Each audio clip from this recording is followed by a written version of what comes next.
आ गए another drama लेके, और आज हम बात करेंगे Chinese drama falling into your smile के बारे में। ये ई स्पोर्ट्स से रिलेटेड है। ई स्पोर्ट्स मीन्स जैसे हम मोबाइल में, लैपटॉप में वीडियो गेम्स वगैरह खेलते हैं, तो वीडियो गेम्स की ये मतलब बहुत ज़्यादा प्रोफेशनल प्लेयर्स के बारे में कि जिनकी चैंपियनशिप ट्रॉफी हो रही है नेशनल लेवल पे, फिर वो तैयारी कर रहे हैं वर्ल्ड लेवल पे, तो उनकी टीम्स होती हैं। इस तरह से बहुत सारी कंपनीज होती है जो अलग अलग टीम्स लेती है, फिर उनके बीच में कॉम्पिटिशन होता है। इस तरह का ई स्पोर्ट्स से रिलेटेड है ये।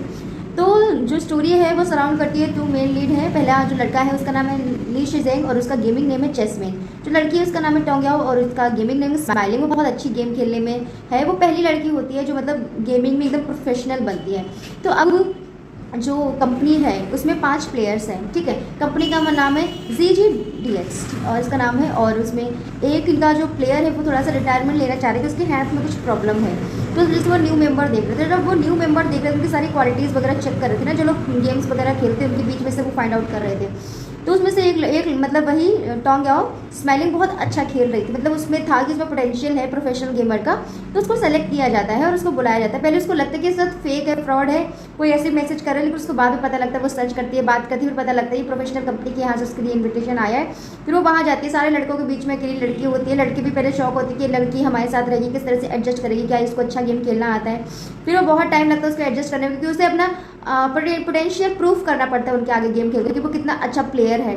वो सबके साथ अपने पूरे जितने भी टीममेट्स होते हैं उन सबके साथ खेलती है, सोलो भी करती है। और उसके बाद उनका ये होता है कि मंथ में उनको इतनी लाइव ब्रॉडकास्ट टेलीकास्टिंग करनी होती है, उस हिसाब से वो अपनी खुद की भी सिंगल मैचेस की टेलीकास्टिंग कर रही होती है लाइव। तो इस तरह से उसकी बहुत ज़्यादा इंप्रूवमेंट भी होती है, कुछ खुद भी नया सीखती है, उन लोगों को भी नया सिखाती है। तो इस तरह से उसकी टीममेट्स को पता लगता है कि बहुत अच्छी प्लेयर है, वो भी इस बहुत कुछ सीखते हैं, उनकी बॉडी बहुत अच्छी होती है।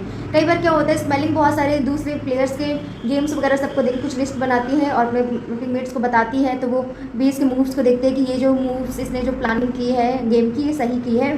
तो उस हिसाब से वो खेलते इसको मानते हैं। और फिर उसके बाद अब शुरू होता है, जल्दी जल्दी दिन आए जा रहे होते हैं नेशनल चैंपियनशिप के, तो बहुत सारी टीमें उसमें पार्टिसिपेट करते हैं, तो ये भी पार्टिसिपेट करते हैं। तो ये बहुत सारी टीमों के अगेंस्ट करते हैं। इनकी स्ट्रीक होती है कि लगातार जीतते रहते, कई सारे गेम्स इन्होंने जीते होते हैं। फिर एक बार क्या होता है, अचानक से ये गेम हार जाते हैं, फिर जीतते हैं, तो इसी तरह इनका चलता रहता है। बट मोस्टली इनका सबसे ज़्यादा इन्होंने जीते होते हैं। फिर बहुत ज़्यादा डेंजरस टीम्स भी इनके आगे आई होती हैं, फिर भी ये जीते होते हैं। और इस बीच बहुत सारे मतलब अप्स एंड डाउन्स आते हैं कि जो मीडिया है और जो उनके फैंस हैं बहुत ज़्यादा एग्रेसिव होते हैं। मतलब अगर मेल प्लेयर्स हैं तो उनका मतलब ये नहीं देख सकते कि वो किसका, इनका लव अफेयर क्या चल रहा है, किसके साथ चल रहा है। इनको पता लगता है कि ये किसी लड़की से प्यार करते हैं, उस लड़की के लिए बहुत अब्यूसिव कमेंट करें। मतलब जितने भी प्लेयर्स हैं ना, फीमेल फैंस हैं, वो मतलब देख नहीं सकते कि मतलब कोई मेल प्लेयर है इनका फेवरेट, वो उनकी कोई गर्लफ्रेंड है, तो गर्लफ्रेंड को लोग एक्सेप्ट नहीं कर रहे हैं। कितना ज़्यादा टॉक्सिक बिहेवियर है मीडिया का और फैंस का प्लेयर्स के रिगार्डिंग। मतलब ये जीत रहे हैं तो अच्छा बोल रहे हैं, लेकिन अगर हारे एक बार भी तो मतलब ऐसा लगता है कि पूरा निगेटिव कमेंट्स का सैलाब आ गया। किस तरह से ये लोग डील करते हैं, किस तरह से परेशान हो जाते हैं, डिप्रेशन हो जाते हैं, किस तरह से टीम में पूरा भूचाल बन जाता है। मतलब इस तरह से पूरी लोगों की लाइफ दिखाई गई है कि इनके पेरेंट्स भी इनको सपोर्ट नहीं कर रहे, कहते गेम खेलना, पूरा दिन वीडियो गेम्स खेलते रहते, लगे रहती है, कोई करियर है कुछ नहीं है, किसी के पेरेंट्स को नहीं लगता। इसी तरह जो स्माइलिंग है उसके पेरेंट्स को भी नहीं लगता था कि ये कोई करियर है क्या है। वो घर से ज़बरदस्ती आई होती है, लेकिन उसके बाद धीरे धीरे जब वो इसकी प्रोग्रेस को देखते हैं, एक बार इसकी कंपनी में भी आते हैं स्माइलिंग के पेरेंट्स, तो फिर धीरे धीरे उसको सपोर्ट करने लगते हैं। उसके बाद अब इसके पेरेंट्स यहाँ भी वो भी गेम को एक्सेप्ट करने लगते हैं। उन्हें खुद में नया लैपटॉप कंप्यूटर लिया है और उसमें वो लगे देखते रहते हैं गेम कैसे क्या होता है, कौन सा कैरेक्टर है, किस तरह से खेले, गेम में क्या चल रहा है। तो उसके पेरेंट्स दोनों सीख गए हैं गेम खेलना, वो अच्छे सब गेम भी इंजॉय करते हैं, वो उसको बहुत ज़्यादा देखते हैं।